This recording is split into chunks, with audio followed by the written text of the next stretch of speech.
அன்பாக செய் நன்மையாவையும் அவைகளால் பிரசங்கித்து துதிகளோடு சொல்லுவேன். ஓயாதோ நீயாய் பாடுவேன்.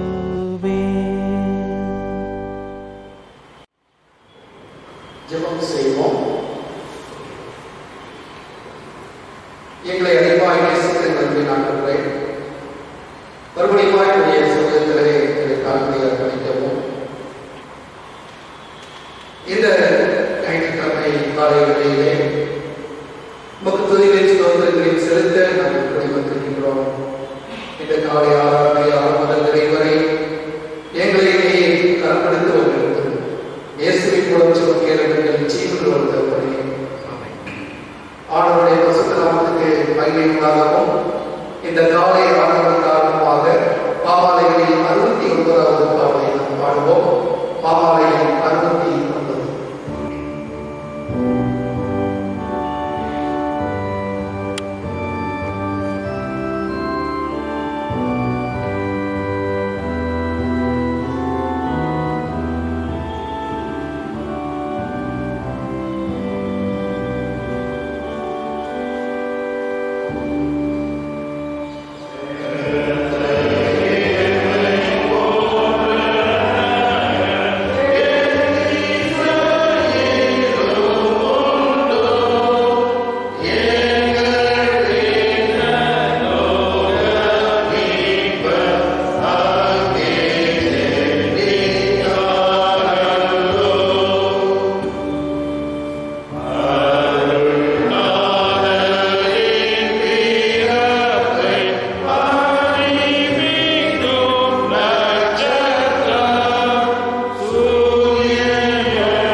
நாம் எக்காலத்திலும்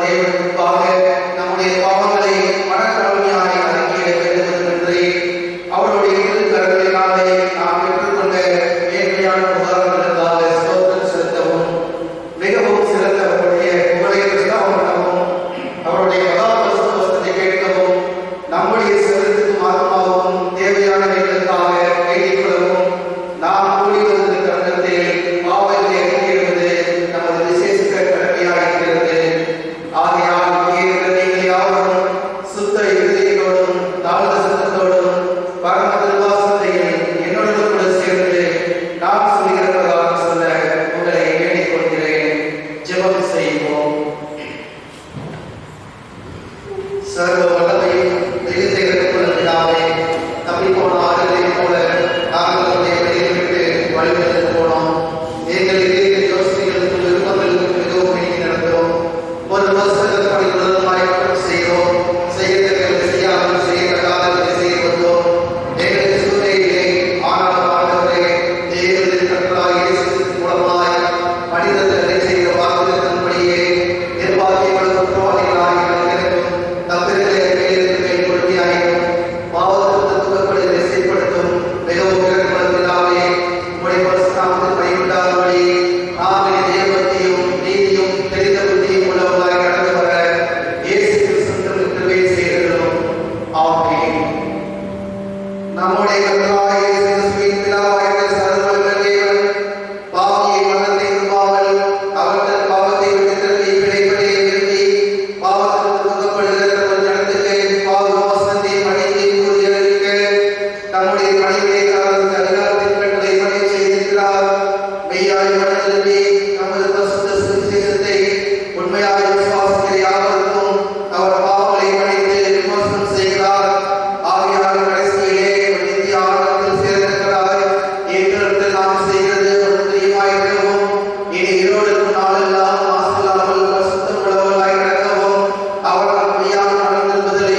மத்தேயு எழுதின சுவிசேஷம் 2ஆம் அதிகாரம்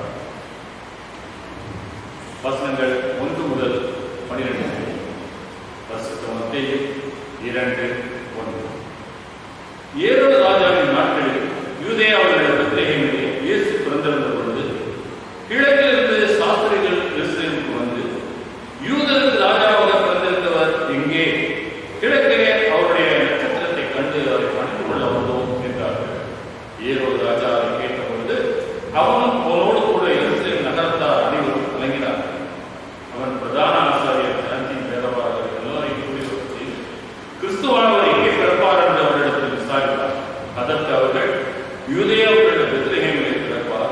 அதே என்றால், யூதேயா தேசத்தில் உள்ள பெத்லகேமிலே யூதாவின் பிரபுக்களில் நீ சிறியதல்ல, என் ஜனமாகிய இஸ்ரவேலை ஆளும் பிரபு முன்னிடத்திலிருந்து புறப்படுவார் என்று தீர்க்கதரிசியினால் எழுதப்பட்டிருக்கிறது என்றார்கள். அப்பொழுது ஏரோது சாஸ்திரிகளை ரகசியமாய் அழைத்து நட்சத்திரம் காணப்பட்ட காலத்தை குறித்து அவரிடத்தில் திட்டமாய் விசாரித்து, நீங்கள் போய் பிள்ளையை குறித்து திட்டமாய் விசாரியுங்கள். நீங்கள் அதை கண்ட பின்பு நான் வந்து அதை பணிந்து கொள்ளும்படி எனக்கு அறிவிங்கள் என்று சொல்லி அவர்களை பற்றி விசாரித்தார். ராஜா சொன்னதை அவர்கள் கேட்டு போகையில், இதோ அவர்கள் கிழக்கிலே கண்ட நட்சத்திரம் பிள்ளை இருந்த ஸ்தலத்துக்கு மேல் வந்து நிற்கும் வரைக்கும் அவர்களுக்கு முன் சென்றது. அவர்கள் அந்த நட்சத்திரத்தை கண்டபோது மிகுந்த ஆனந்த சந்தோஷம் அடைந்தார்கள். அவர்கள் அந்த வீட்டுக்கு பிரவேசித்து பிள்ளையை அதன் தாயாகிய மரியாதை கண்டு சாஸ்தாங்கமாய் எழுந்து அதை பணிந்து கொண்டு தங்கள் பொக்கிஷங்களை திறந்து பொன்னையும் தூபவர்க்கத்தையும் வெள்ளை கோலத்தையும் அதற்கு காணிக்கையாக வைத்தார்கள். பின்பு அவர்கள் ஏரோதிடத்திற்கு திரும்பி போக வேண்டாம் என்ற சொப்பனத்தில் தேவனால் எச்சரிக்கப்பட்டு வேறு வழியாக தங்கள் தேசத்திற்கு திரும்பி போனார்கள். வாசிக்க வேண்டிய வாசிக்கிறார்கள். கண்களை மூடி நாம் ஜெபம் செய்வோம். எங்களை அதிகமாக நேசிக்கிற நன்றி ஆண்டவரே. என் வாயின் வார்த்தைகளும் என் இதயத்தின் தியானமும் உம்முடைய சமூகத்திலே ஏற்புடையதாய் இருப்பதாக. ஆமென். கிறிஸ்துவுக்குள் எனக்கு மிகவும் அன்பானவர்களே, ஆண்டவராகிய இயேசு கிறிஸ்துவின் திருப்பெயரால் நான் வாழ்த்துகின்றேன். ஆலய வணக்கங்களையும் ஸ்தோத்திரங்களையும் கூறிக்கொள்கின்றேன். குறிப்பாக இந்த ஞாயிற்றுக்கிழமை ஒரு விசேஷித்த நாளாக இருக்கிறது. கடந்த 6ஆம் தேதி நம்முடைய திருச்சபை பிரசன்ன திருநாளை அனுசரித்தது. இந்த பிரசன்ன திருநாள் என்பது ஆண்டவராகிய இயேசு கிறிஸ்துவுடைய மகிமை யூதர்களுக்கு மட்டுமல்ல, ஆண்டவராகிய இயேசு கிறிஸ்துவின் மகிமை இஸ்ரவேல் மக்களுக்கு மட்டுமல்ல, ஆண்டவராகிய இயேசு கிறிஸ்துவின் மகிமை புறஜாதிகளுக்கும் உண்டு என்பதை குறிப்பதற்காக ஆண்டவர் அதிலே வெளிப்பட்டார். ஆகவே பிரசன்ன திருநாளை நம்முடைய பாரம்பரிய திருச்சபை மிகவும் சிறப்பாக அனுசரித்து வருகின்றது. நம்முடைய ஆலயம் பிரசன்ன திருநாளுக்கு வருகின்ற 1ஆம் ஞாயிறை பிரசன்ன திருநாளாக நாம் அனுசரித்து வருகின்றோம். எங்கே ஆண்டவராகிய இயேசு கிறிஸ்துவோடைய பிரசன்னத்தை 3 இடங்களிலே நாம் பார்க்கலாம். முதலாவது, அவர் யோர்தான் நதியிலே தன்னுடைய பிரசன்னத்தை அவர் மக்களுக்கு கொடுத்தார். கானா ஊரிலே ஒரு திருமணத்திலே தன்னுடைய பிரசன்னத்தை கொடுத்தார். அதுபோல 3 ஞானிகளுக்கும் தன்னுடைய பிரசன்னத்தை ஆண்டவர் தருவதை இந்த நாள் நமக்கு உணர்த்துகின்றது. பாரம்பரிய திருச்சபைகள் மிகவும் சிறப்பாக டிசம்பர் மாதம் 25ஆம் தேதியிலிருந்து ஜனவரி மாதம் 6ஆம் தேதி 2 வாரங்கள் இந்த இடைப்பட்ட காலங்களை ஆண்டவர் பிற மக்களுக்கு வெளிப்படுத்தின நாளாக அவர்கள் அனுசரித்து மகிழ்வார்கள். ஆகவே ஆண்டவராகிய இயேசு கிறிஸ்துவுடைய மகிமை பெற்ற புறஜாதிகள் மீண்டுமாக ஆண்டவரிடத்தில் சேர்வதற்கான காலமாக இந்த காலத்தை சொல்வார்கள். மத்தேயு நற்செய்தி நூலில் காணப்படுகின்ற வான சாஸ்திரிகள் ஞானிகளுடைய வருகை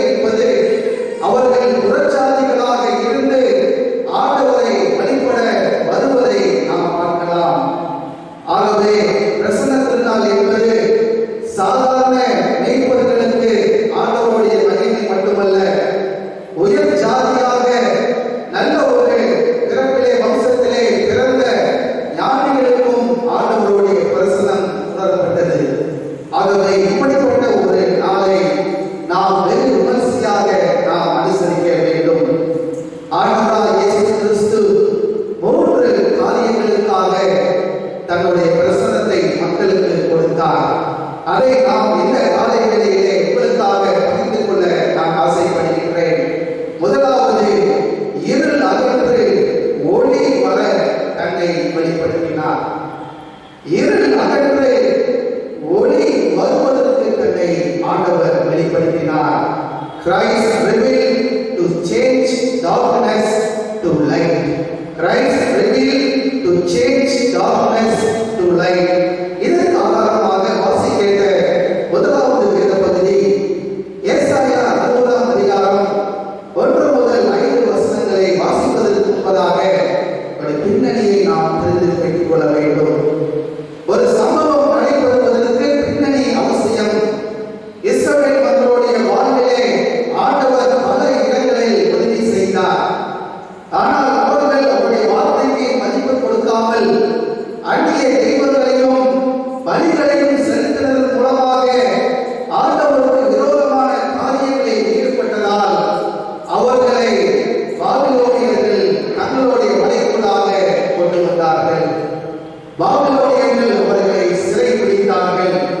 பாபிலோனியர்களால் சிறைப்பிடிக்கப்பட்டு இஸ்ரவேல் மக்கள் தங்கள் சொந்த நாட்டை விட்டு பல இடங்களுக்கு அவர்கள் சிதறடிக்கப்பட்டார்கள்.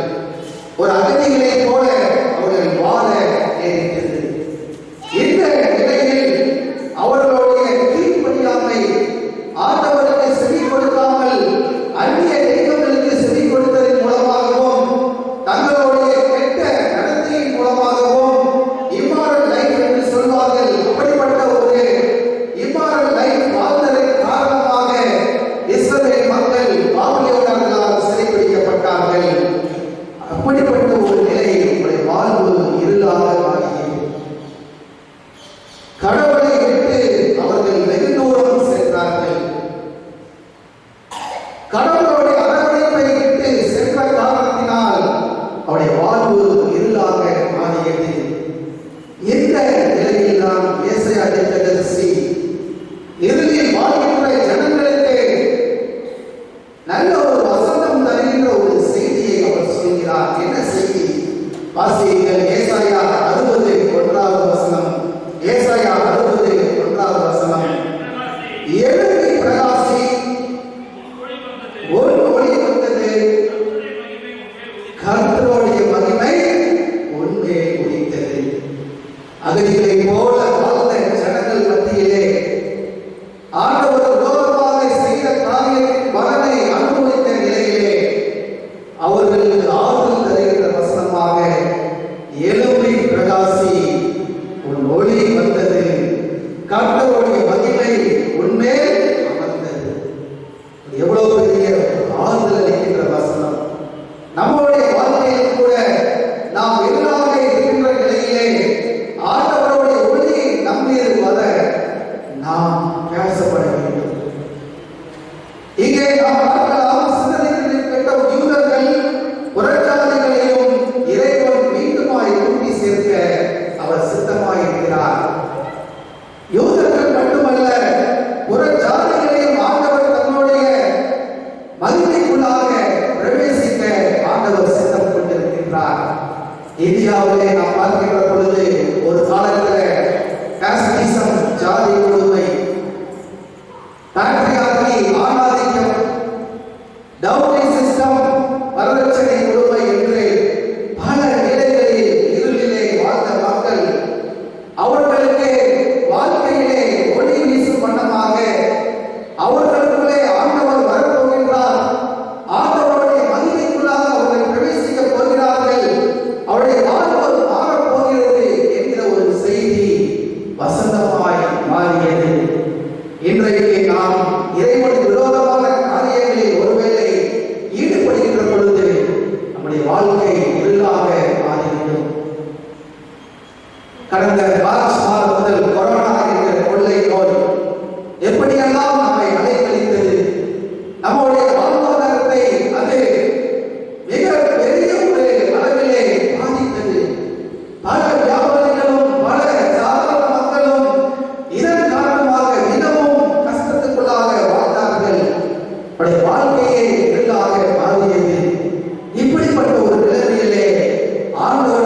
சொல்கின்ற ஒரு காரியம், நீ பயப்படாதே, எழும்பி பிரகாசி, ஒளி வந்தது, கர்த்தருடைய மகிமை உன்மேல் உதிக்கின்றது.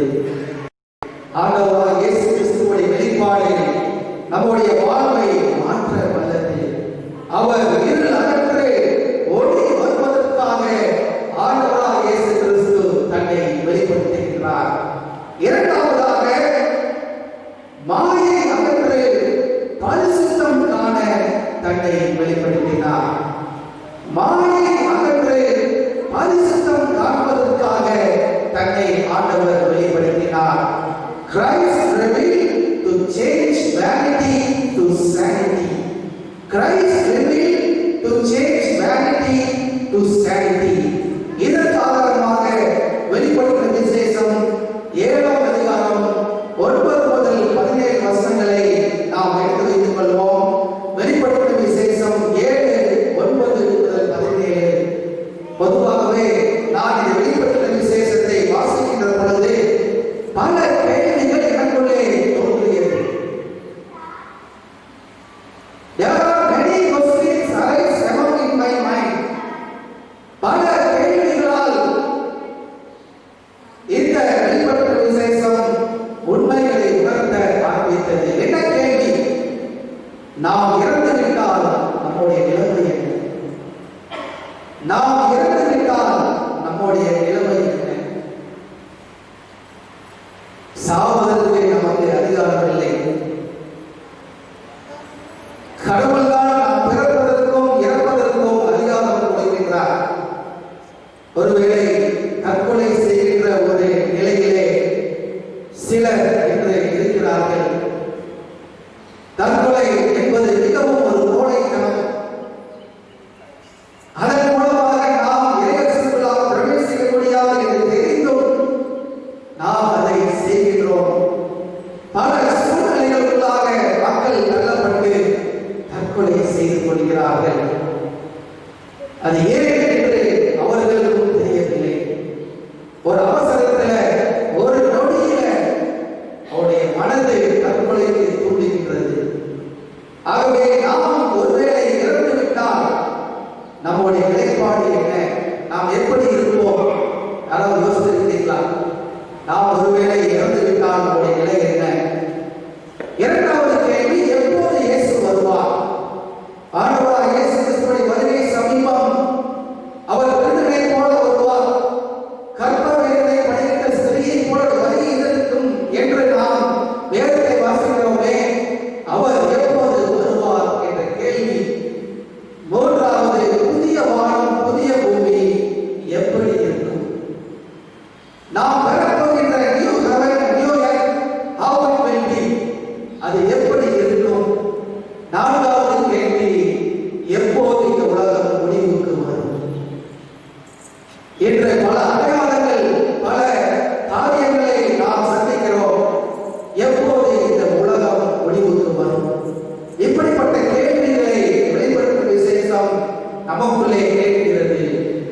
வாசி கேட்ட வெளிப்படுத்தும் விசேஷம் 7:9 முதல் 17 வசனங்களிலே நாம் அடக்க ஆதாரத்திலே ஆயிரத்தில் வாசிப்பார்கள். நமக்கு விருப்பமான சொந்தங்கள், பிரியமான சகோதர சகோதரிகள் இறக்கின்ற பொழுது அவர்களை தாண்டி, அவருடைய இறப்பை தாங்கிக் கொள்ள முடியாமல் இருக்கின்ற மக்களுக்கு ஆறுதல் அளிக்கின்ற வசனமாக இந்த வசனங்களை வாசிப்பார்கள். கடைசி காலத்திலே ஆட்டுக்குட்டியானவருக்கும் இறைவனுக்கு முன்பாக அனைவரும் நாம் சேரப் போகிறோம். அதற்கு அடையாளமாக இந்த வசனத்தை வாசிப்பார்கள். அப்படி என்ன வசனம்? வெளிப்படுத்தும் விசேஷம் 7:10 வசனத்தை 4வது வாசியுங்கள். வெளிப்படுத்தும் விசேஷம் 7:10 வசனம். அவர்கள் மகா சத்தமிட்டு ரட்சிப்பின் மகிமை சிங்காசனத்தின் மேல் வீற்றிருக்கிற தேவனுக்கும் ஆட்டுக்குட்டியானவருக்கும் உண்டாவதாக என்று ஆர்ப்பரித்தார்கள்.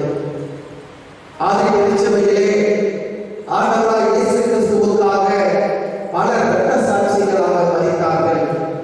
பல துன்பத்துக்கு ஆளானார்கள்.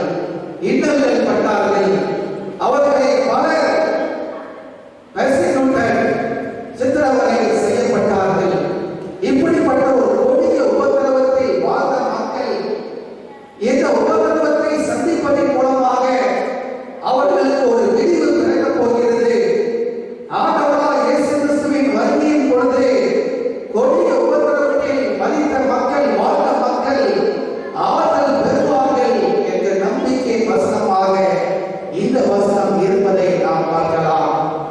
ஆட்டுக்குட்டியானவருக்கும் தீய சக்திக்கும் இடையே நடைபெறுகின்ற போராட்டத்திலே ஆட்டுக்குட்டியானவராக இயேசு கிறிஸ்து வெல்லப் போகின்ற ஒரு சம்பவத்தை இந்த வசனம் நமக்கு உணர்த்தி காட்டுகிறது. நம்முடைய வாழ்க்கை மாயையான இந்த வாழ்க்கை அகன்று பரிசுத்தமான வாழ்க்கை வர ஆண்டவர் சித்தம் கொண்டிருக்கிறார். மாயை அகன்று பரிசுத்தம் காண நம்மை ஆண்டவர் ஒப்புக் கொடுப்போமா?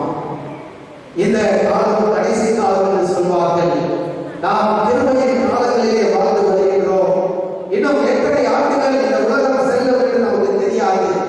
இப்படிப்பட்ட ஒரு சூழ்நிலையிலே மாயமான உலகம் அகன்று பரிசுத்தமான உலகம் வருவதற்கு நாம் பிரயாசப்படுகின்றோமா? கடைசியாக மூன்றாவதாக சோம்பல் அகன்று மலர்ச்சிக்காக இயேசு கிறிஸ்து தன்னை வெளிப்படுத்தினார். சோம்பல் அகன்று மறுமலர்ச்சி காப்பதற்காக ஆண்டவராக இயேசு கிறிஸ்து தன்னை வெளிப்படுத்தினார். Christ revealed to change gloomy to shine. Christ revealed to change gloomy to shine. வாசிக்கிற மத்தேயு 2ஆம் அதிகாரம் 1 முதல் 12 வசனங்களை நீங்கள் வீட்டுக்கு சென்று வாசித்து பாருங்கள். இங்கே 3 சாஸ்திரிகள் ஞானிகள் ஆண்டவராக இயேசு கிறிஸ்துவை கண்டு பணிந்து கொள்கின்ற ஒரு சம்பவத்தை நாம் பார்க்கலாம். இந்த சாஸ்திரிகள் இலக்கே இருந்து வந்தார்கள் என்று இறையில் வல்லுநர்கள் சொல்கிறார்கள்.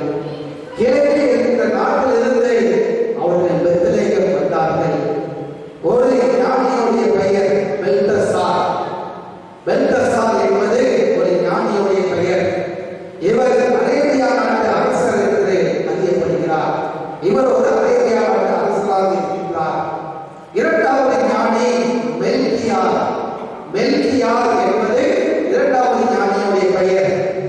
இவர் பெர்சியா நாட்டு அரசர். இன்று ஈரான் என்று நாம் அழைக்கிறோம். அந்த பெர்சியா நாட்டின் அரசர் தான் இரண்டாவது ஞானி. மூன்றாவது ஞானி யார் என்றால் இந்தியா நாட்டு அரசர். அவருடைய பெயர் காஸ்பர். காஸ்பர் என்பது மூன்றாவது ஞானியுடைய பெயர். இந்தியாவிலிருந்து அவர் இயேசுவை காண வந்தார் என்று வரலாறு சொல்கிறது. இதற்கு ஒரு ஆதாரம் உண்டு. நாலாயிர திவ்ய பிரபந்தம் என்ற தமிழ் இலக்கிய புஸ்தகத்திலே போகர் பெருமான் ஆண்டவராக இயேசு கிறிஸ்துவை பணிந்து அவரை தொழுது கொள்கின்ற காட்சி அதிலே இருக்கின்றது. ஆகவே இந்தியாவிலிருந்து இந்த கவிதை சென்று பாலகரை தரிசித்தார் என்று வரலாறு சொல்கின்றது. ஆகவே இப்படிப்பட்ட ஒரு சூழ்நிலையிலே இந்த 3 ஞானிகள் முதலிலே ஏரோதை பார்க்கிறார்கள். ஒரு தவறான இடத்துக்கு அவர்கள் செல்கிறார்கள். ஏரோது அவர்களை தந்திரமாக அவருடைய எண்ணங்களை மாற்றுகிறார். நீங்கள் போய் பணிந்து பெருமாள் வந்து எனக்கு சொல்லுங்கள், நானும் பணிந்து கொள்வேன் என்று நயவஞ்சகமான வார்த்தைகளை ஏரோது சொல்கின்றார். ஆனால் இங்கே நாம் பார்க்கலாம், ஞானிகளுடைய பாதையை ஆண்டவர் இடைப்பட்டு எண்ணங்களை மாற்றுகிறார். வாசிகள் மத்தேயு 2:11 வசனத்தை யாராவது வாசிக்கலாம்? மத்தேயு 2:11 வசனம். அவர்கள் அந்த வீட்டுக்குள் பிரவேசித்து பிள்ளையையும் அதன் தாயாகிய மரியாதையும் கண்டு சாஸ்தாங்கமாய் விழுந்து அதை பணித்துக் கொண்டு தங்கள் பொக்கிஷங்களை திறந்து பொன்னையும் தூர வர்க்கத்தையும் வெள்ளை கோலத்தையும் அதற்கு காணிக்கையாக வைத்தார்கள். ஞானிகள் படைத்த இந்த 3 காணிக்கையில் பின்னணி உண்டு. ஒரு ஆழமான ஒரு மறைப்பொருள் இருக்கிறது. முதலிலே ஞானி படைத்தது பொன். பொதுவாகவே அரசர்களோடு தொடர்புடையதுதான் இந்த பொன். அரசர்கள் அணிகின்ற ஆடையிலும் அவர்கள் உட்கார்ந்திருக்கிற சிம்மாசனத்திலும் இந்த பொன் இருக்கும். மேலும் ஒரு நாட்டோடைய வளத்தை பொன்னை கொண்டுதான் மதிப்பிடுவார்கள். தங்கத்தை கொண்டுதான் ஒரு நாட்டோடைய வளத்தை ஒருவர் மதிப்பிடுவார்கள்.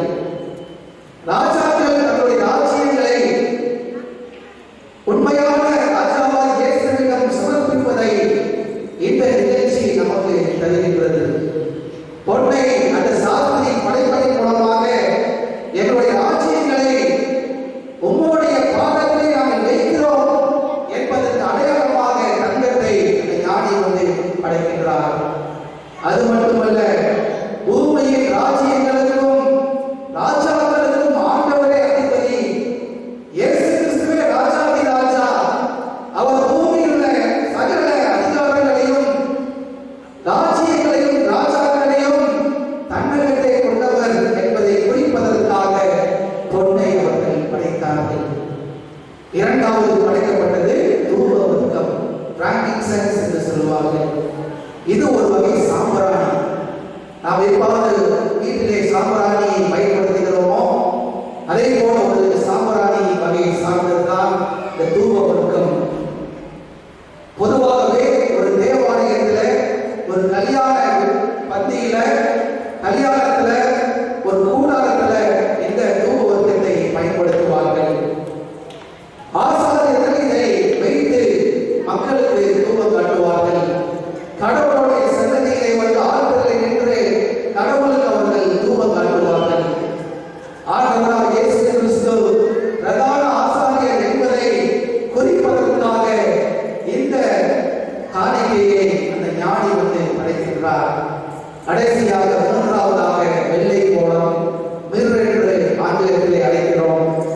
பொதுவாகவே இந்த வெள்ளை கோலம் ஒரு சவத்தை அடக்கம் செய்கின்ற பொழுது பயன்படுத்தப்படுகின்ற ஒரு வாசனை திரவியம். ஒரு உடலின் மேல் தெரிகின்ற ஒரு வாசனை திரவியம் தான் இந்த வெள்ளை கோலம். இந்த வெள்ளை கோலம் எதை குறிக்கிறது என்றால், ஆண்டவராகிய இயேசு கிறிஸ்து நமக்காக அவர் சிலுவை சுமக்கப் போகிறார். பாடுபடும் தாசனாக ஆண்டவர் விலகப் போகிறார். நம்முடைய பாவங்களை சுமக்கின்ற தேவாட்டுக்குட்டியாக அவர் மாறப் போகிறார் என்பதை குறிப்பதற்காக இந்த வெள்ளை கோலத்தை அந்த சாஸ்திரியை படைக்கின்றார். உலக பாவத்தை சுமந்து தீர்க்கும் தேவாட்டுக்குட்டியாக ஆண்டவராகிய இயேசு கிறிஸ்து இருக்கிறார் என்பதை குறிப்பதற்காக இந்த வெள்ளை கோலத்தை அந்த சாஸ்திரியை வந்து கொடுத்தார். அன்புக்குரியவர்களே, பொன் என்பது கிறிஸ்து ராஜரீக தலைவராக இருப்பதையும், தூப வர்க்கம் என்பது அவர் தெய்வீகத்துக்கு அடையாளமாக இருப்பதையும், வெள்ளை கோலம் என்பது அவர் மனிதகுமாரனாக இருப்பதையும் உணர்த்துவதாக இருக்கின்றது. நம்முடைய வாழ்க்கையில இந்த காணிக்கைகள் எதை குறிக்கிறது? ஒரு கதை ஒன்று உண்டு. 3 சாஸ்திரிகளும் இயேசு கிறிஸ்துவை பணிந்து கொள்கின்ற பொழுது அவர்கள் நீண்ட பயணமாக சென்றார்கள். பயணத்திலே பல இடர்பாடுகளை சந்தித்தார்கள். சீதோஷ்ண நிலையை அவர்கள் சந்தித்தார்கள். குளிர் அதிகமாக இருந்தது. இப்படிப்பட்ட ஒரு நிலையிலே ஒரு இரவு அவர்கள் ஒரு வீட்டிலே தங்கும்படி நேரிட்டது. அந்த வீட்டிலே 2 கால்கள் குணமான ஒரு சிறுவன் அங்கே இருந்தார். பெற்றோரோடு அவர் இருந்தார். அவளோடு அவர்கள் தங்கினார்கள். இயேசு கிறிஸ்துவுடைய பிறப்பை இந்த 3 சாஸ்திரிகளும் பேசிக் கொள்வதை இந்த சிறுவன் கேட்டான். தானும் இயேசு கிறிஸ்துவை பார்க்க வேண்டும், பாவகனான இயேசு கிறிஸ்துவை படித்துக் கொள்ள வேண்டும் என்று பெற்றோரிடம் சொன்னார். முதலிலே அவனை போக அனுமதிக்கவில்லை, மறுத்தார்கள். பிறகு ஒரு வழியாக 3 யானைகளோடு அந்த சிறுவனை அனுப்பினார்கள். அந்த யானைகளும் இயேசு கிறிஸ்துவை கண்டு பொன், தூப வர்க்கம், வெள்ளை கோலத்தை அவர்கள் கொடுத்த பொழுது அந்த சிறுவனுக்கும் ஆசை, ஏதாவது ஒரு பொருளை தான் இயேசுக்கு கொடுக்க வேண்டும் என்று விரும்பினான். அவனிடம் ஒன்றும் இல்லை. கையிலே 2 கட்டைகள் இருந்தது. காலுக்கு பதிலாக 2 கட்டைகள். அதை பயன்படுத்திதான் அவன் நடந்து வந்தான். அந்த கட்டைகளை எடுத்து இயேசு கிறிஸ்துவுக்கு முன்னால் வைத்தான். அப்பொழுது ஒரு அற்புதம் நடந்தது. அவருடைய கால்கள் குணமானது. அவன் மகிழ்ச்சியோடு அந்த ஞானிகளோடு அவன் திரும்பி சென்று ஆண்டவரை துதித்தான் என்று ஒரு கதை ஒன்று உண்டு. அன்புக்குரியவர்களே, நம்முடைய வாழ்க்கையில ஆண்டவராகிய இயேசு கிறிஸ்துவின் வெளிப்பாடு எப்படிப்பட்டது? முதலிலே நாம் பார்த்தோம், அவருடைய வெளிப்பாடு என்பது இருள் அகன்று ஒளி வர காரணமானது. அவருடைய வெளிப்பாடு என்பது மாயை அகன்று பரிசுத்தம் காண நேர்ந்தது. அவருடைய வெளிப்பாடு என்பது சோம்பல் அகன்று மறுமலர்ச்சி காண நேர்ந்தது. நம்முடைய நிலை என்ன? ஆண்டவருடைய வெளிப்பாடு நமக்கு எதை சொல்கிறது? சிந்திப்போம். தலையை தாழ்த்தி நாம் ஜெபம் செய்வோம். ஒரு நிமிடம் ஆண்டவருடைய சமூகத்திலே நம்மை நாமே தாழ்த்தி அர்ப்பணிப்போம். ஆண்டவராகிய இயேசு கிறிஸ்துவோடைய வெளிப்பாடு எனக்கு என்ன சொல்கிறது? அவருடைய வாழ்க்கையில் எதை செய்ய சித்தமாயிருக்கிறார் என்று நாம் யோசிப்போமா? அந்த 3 சாஸ்திரிகளும் தங்களுடைய செல்வங்களையும் தங்களுடைய ராஜ்யங்களையும் தங்களுடைய எல்லா பொருட்களையும் உயர்வாக எண்ணிய எல்லா காரியங்களையும் தாழ்மையாக ஆண்டவருடைய சமூகத்திலே வைத்தார்கள். ஆண்டவரை அவர்கள் உயர்த்தினார்கள். அவருடைய பரிசு பல உண்மைகளை நமக்கு தந்தது. தங்கம் ஒரு உண்மையை நமக்கு தந்தது.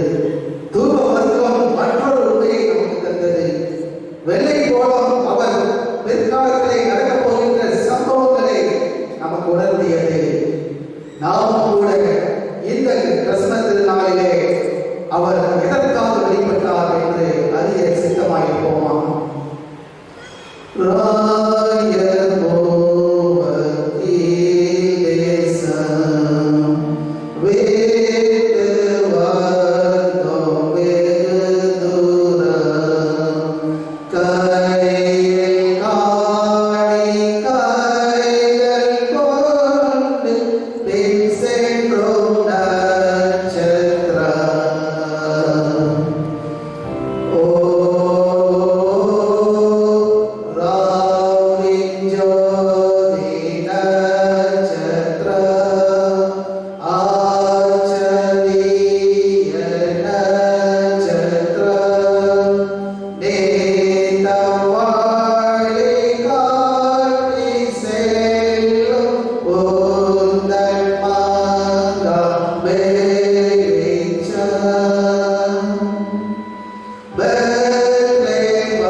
யூதர்களுக்கு மட்டுமல்ல, புறஜாதிகளான எங்களுக்கும் அவர் வெளிப்பட்ட அந்த பிரசன்னத்தினாலே நாங்கள் வெகு விமர்சையாக அனுசரிக்க தந்த வாய்ப்புக்காக நன்றி செலுத்துகின்றோம். எங்களுடைய வாழ்விலே மகிமை பிரசன்னம்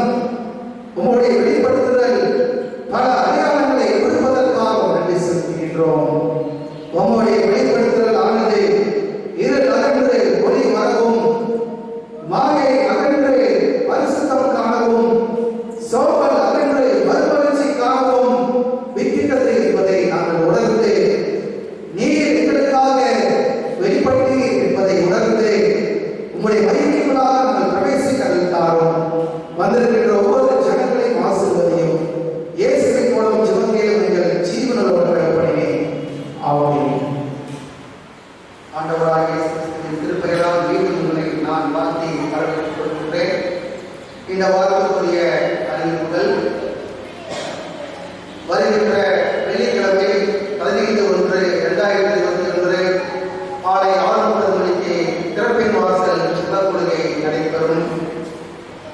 வருகின்ற ஞாயிற்றுக்கிழமை மாதத்தின் 3வது ஞாயிற்றுக்கிழமையாக இருப்பதால் அன்று காலை 7 மணி மற்றும் 9 மணி ஆராதனைகள் திருவிருந்து ஆராதனையாக நடைபெறும் என்று உங்களுக்கு நான் அறிவித்துக் கொள்கின்றேன்.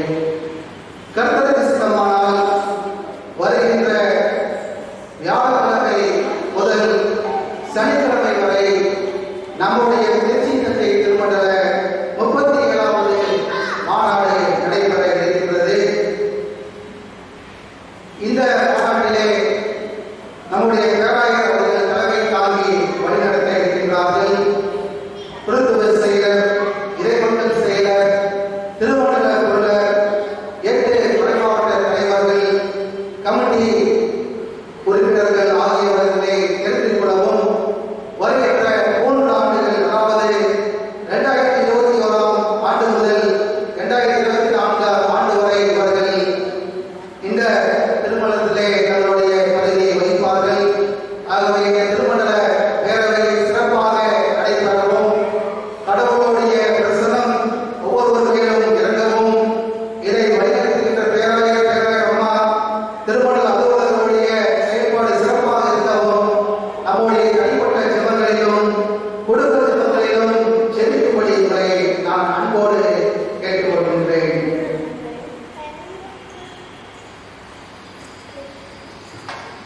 இவ்வாரம் தங்களுடைய பிறந்தநாள் திருமண நாள் அனுசரிக்கின்ற திருச்சபை உறுப்பினருடைய பெயர்களை நான் வாசிக்கின்றேன். இன்று 10ஆம் தேதி மிஸ்டர் வசந்தகுமார், மிஸ்டர் ஜோகன் பாண்டியன். 11ஆம் தேதி மிஸ்டர் ஜாஸ்மின். 12ஆம் தேதி மிஸ்டர் எஸ் ரேயாஸ் சின்ஹா. 13ஆம் தேதி டாக்டர் அருணா சாம், சரோஜா கமன். 14ஆம் தேதி mister Chitra, mister GSK Jaisilan. 15ஆம் தேதி mister P Chelladurai, mister Gladys Jacob, mister D Jaisingh. 16ஆம் தேதி engineer K Ruben, mister Mesa Johnson, mister P Gunasekaran ஆகியோர் நம்முடைய சபையின் சார்பாக இனிய பிறந்தநாள் வாழ்த்துக்களை நான் கூறிக்கொள்கின்றேன். இந்த வாரம் திருமண நாள் அனுசரிக்கின்ற தம்பதிகள் 12ஆம் தேதி mister Isaac, mister Sophia Isaac. 14ஆம் தேதி doctor S Abraham Bobby, doctor Surekha Abraham ஆகிய குடும்பத்துக்கு நம்முடைய சபையின் சார்பாக இனிய திருமண நாள் வாழ்த்துக்களை நாங்கள் பகிர்ந்து கொள்கிறோம். பிறந்த நாள் திருமண நாள் அனுசரிக்கின்ற திருச்சபை உறுப்பினர்களுக்காக நாம் ஒரு நிமிடம் தலையை தாழ்த்தி ஜெபம் செய்வோம். எங்களை அதிகமாய் நேசிக்கிற நன்மை ஆண்டவரே, காலங்கள் உங்களுடைய கரத்தில் இருக்கின்றது. இந்த வாரம் பிறந்த நாளை அனுசரிக்கின்ற ஒவ்வொரு உறுப்பினருடைய வாழ்விலும் நீர் பிரசன்னராக இருந்து அவர்களுக்கு உங்களை வெளிப்படுத்தவும், இன்னும் அநேக பிறந்த நாளை கண்டு உங்களின் சோதனைகளை செலுத்தவும், இந்த வாரம் திருமண நாளை அனுசரிக்கின்ற தம்பதிகளுடைய வாழ்விலே நீரோடு உமக்கு முன்பாக செய்து கொண்ட உடன்படிக்கையை அவர்கள் புதுப்பித்துக் கொள்ளவும், நன்மையிலும் தீமையிலும் வாழ்விலும் தாழ்விலும் சுகத்திலும் சுகவீனத்திலும் உயிரோடும் நாள் வரை நேசிக்கவும் காப்பாற்றவும் கீழ்ப்படியவும் வாக்கு கொடுத்த அந்த நாளை ஒவ்வொரு வருடமும் அவர் நினைவு கூர்ந்து புதுப்பித்துக் கொள்ள அருளாரும். இயேசுவின் மூலம் ஜெபம் கேளும் எங்கள் ஜீவனுள்ள அவர்களை. ஆமென். சென்ற வார காணிக்கைகள் விவரம்: ஆராதனை காணிக்கைகள் 2 ஆராதனையும் சேர்த்து 5433 ரூபாய், நன்றி காணிக்கை 200 ரூபாய், CMF 1020 ரூபாய், உண்டியல் மூலமாக 21,031 ரூபாய், சந்தா மூலமாக 73,850 ரூபாய், பெண்களுக்கு சங்கம் மூலமாக 1,835 ரூபாய், ஆலய பராமரிப்பு நிதி மூலமாக 1,820 ரூபாய், மிஷனரி ஃபண்ட் மூலமாக 1,200 ரூபாய், ஓவர் ஃபீடிங் மூலமாக 1,430 ரூபாய், DFS மூலமாக 240 ரூபாய், யூத் ஃபெலோஷிப் மூலமாக 810 ரூபாய், RS அதிகர் மூலமாக 1,350 ரூபாய், பென்ஷன் ஃபண்ட் மூலமாக 1,310 ரூபாய், ஞாயிறு ஏழு விற்பனை மூலமாக 700 ரூபாய், சந்தா காசோலை மூலமாக 6,000 ரூபாய்,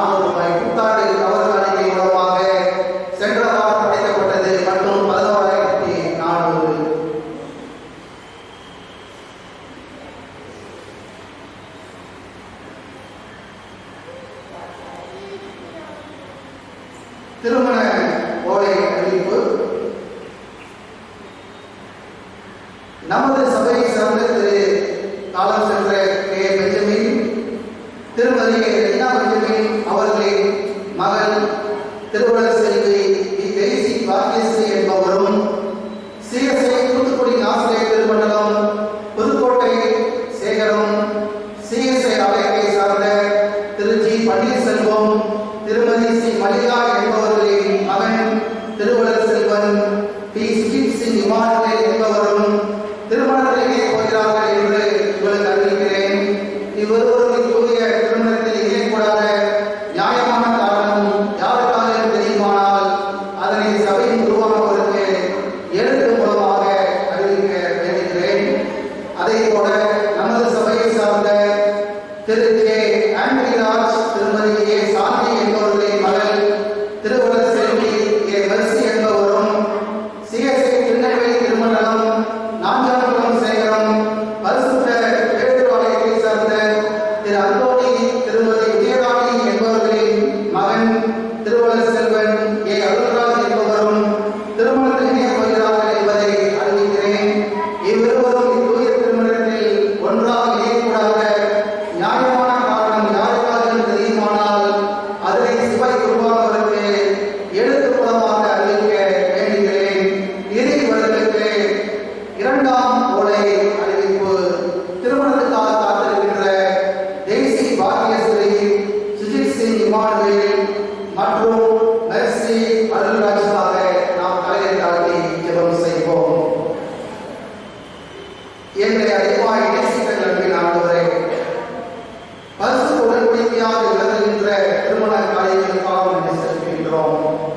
மனிதன் தனிமையாக இருப்பது நல்லதல்ல என்று கண்ட ஆண்டவர் பெண்ணை உருவாக்கி அவருடைய ஜீவாத்மாவை சோதித்த பொழுது பெண்ணாக உருவானார் என்பதை உணர்ந்து ஆதாம் இணையாக ஏவாளையும், ஆபிரகாம் இணையாக சாராளையும், ஈசாக்கு இணையாக ரெபெக்காளையும் கண்ட கடவுள் டெய்சிக்கு இணையாக சுஜித் சிங்கை தருவது போவதற்காகவும், அதே போல மெர்சிக்கு இணையாக அருள்ராஜை தரப்போவதற்காகவும் நன்றி செலுத்துகின்றோம்.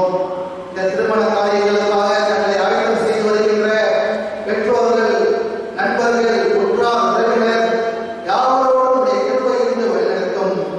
தொடர்ந்து நல்ல ஒரு கால சூழ்நிலை காரணம் இயேசுவின் மூலம் ஜெபங்கள் ஜீவனோட தகப்பனே, ஆமென்.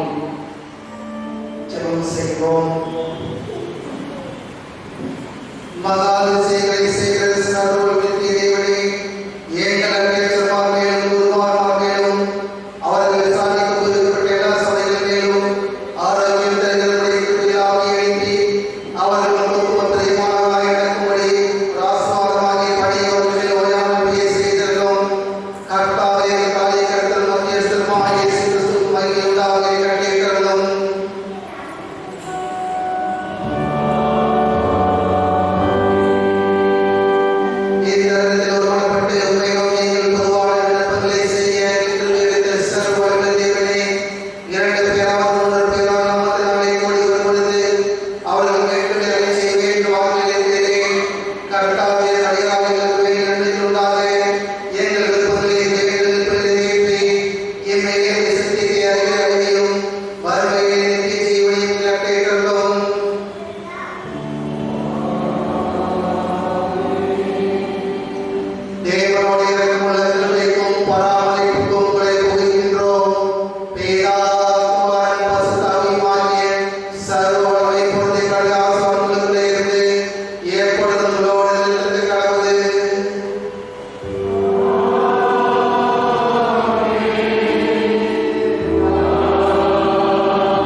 ஜெபம் செய்வோம். கிருபையாய் வழிநடத்துகின்ற எங்கள் பரமபிதாவே, கிறிஸ்து வெளிப்பட்ட இந்த நாள் பிரசனத்தின் நாளாக நாங்கள் இந்த ஞாயிற்றுக்கிழமை அனுசரிக்க நீர் தந்த வாய்ப்புக்காக நாங்கள் செலுத்துகின்றோம். இந்த நாள் முழுவதும் நீர் எங்களோடு வாரும்.